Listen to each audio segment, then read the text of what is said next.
I wake up with Napoleon's voice in my head commanding me to scrub the bloody muck from my eyes. His voice is wrong, somehow guttural, but I obey. For the love of the Empire, get up!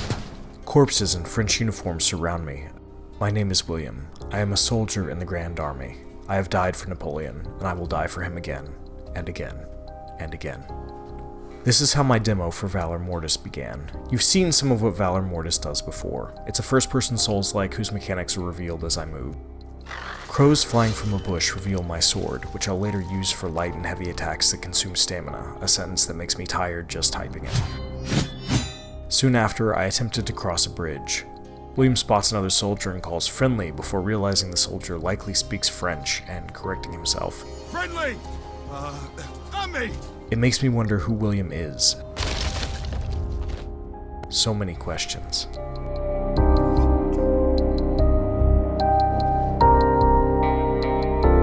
The bridge breaks beneath me, and I have to wipe the muck from my eyes again.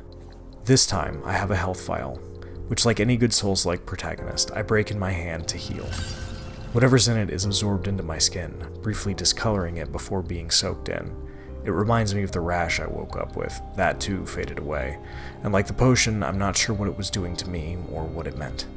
Shortly thereafter, I get into my first fight. Another soldier, wearing the same colors I am, slashes at the disemboweled remains of what looks like a horse, though it is wrong somehow. He growls and grunts, and when he notices my presence, he comes at me. We wear the same colors, for fuck's sake! It is here that I really begin to get to grips with Valor Mortis' combat. Like I said, this is a Souls-like, just in first person, but it does feel good to parry another soldier's sword and lop off their head or stick your sword through their neck, or sneak up behind a guy and plunge your saber through his back. Standard stuff, yes, but feel is just as important. It's easy to parry these guys. They're essentially walking corpses wearing French uniforms. But that doesn't make it less satisfying. After dispatching them, I come across a note addressed to the commander of the 3rd Detachment, the Garde Eternal. They're protecting something important and cannot retreat at any cost. Interesting. I'm off on a quest. The Eternal Guard. A name to last. Makes one wonder what cargo is worth more than a man's life. Efforts do not go unnoticed. I stumble into another mass grave, and another soldier, whose head has been overtaken by a bulging orange pustule, and who is firing his musket repeatedly into a dead body.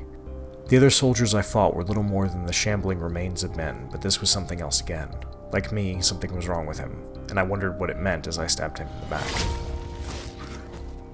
Later, I come upon the remains of a French camp and find a pistol, a revolver to be precise, which I dual wield with my sword.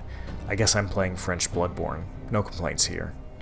It's handy because right after, as if placed there by some extra-dimensional deity, I use it to knock over a tree with one of the weird orange growths at its center, and then pop the weird pimples that are becoming more and more prevalent in the environment and on my fellow soldiers.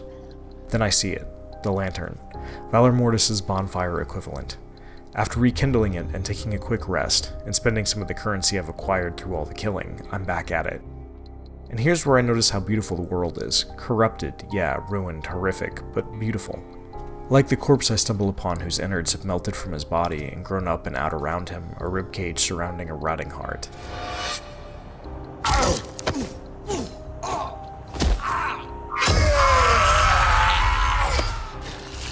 He gives me the gift of flame. The wild growth that impedes my path blocks me no more, but I am less human than I was. I press on. My enemies grow more grotesque, my reality uncertain. I find a giant, misshapen, two-headed figure who looks as though two soldiers were fused together at the waist. Memories that are not mine play out before my eyes. I step over piles of dead bodies and ruined cannon and tattered flags. Something horrible happened here. And then I am reminded of the cargo that the Garde Eternal was carrying, and backtrack through the growth that blocked me before. Something my pistol can destroy. It is here that I meet my greatest challenge, or at least the one that flummoxed me the most throughout my time with Valor Mortis. Another soldier. He wore a cape and a fancy hat and a sword, and he killed me several times before I, limited by time, my demo was only 30 minutes, moved on. Back to the battlefield, back to the soldiers overtaken by corruption, to men transformed into dog-like beasts. As powerful as Valor Mortis often made me feel, I never felt safe while playing it.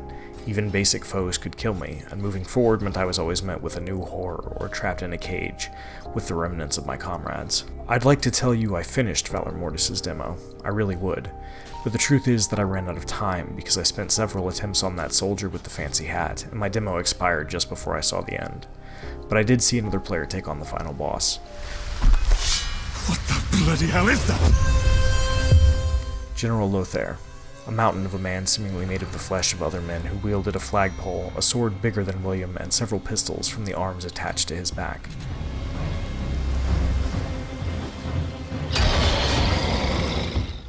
The player he fought did well, exploiting his weak points, dodging his attacks, and picking spots to retaliate, but he too ran out of time.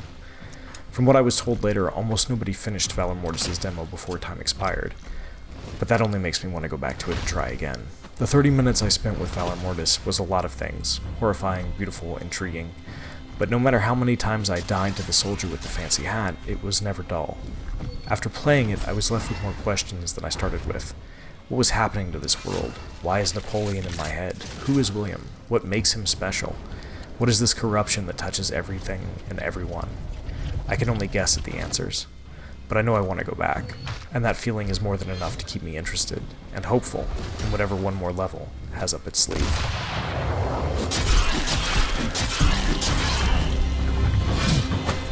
For more previews of the biggest upcoming games, don't miss our recent looks at Masters of Albion and the Gothic 1 remake, and for everything else in the world of video games, stick with IGN.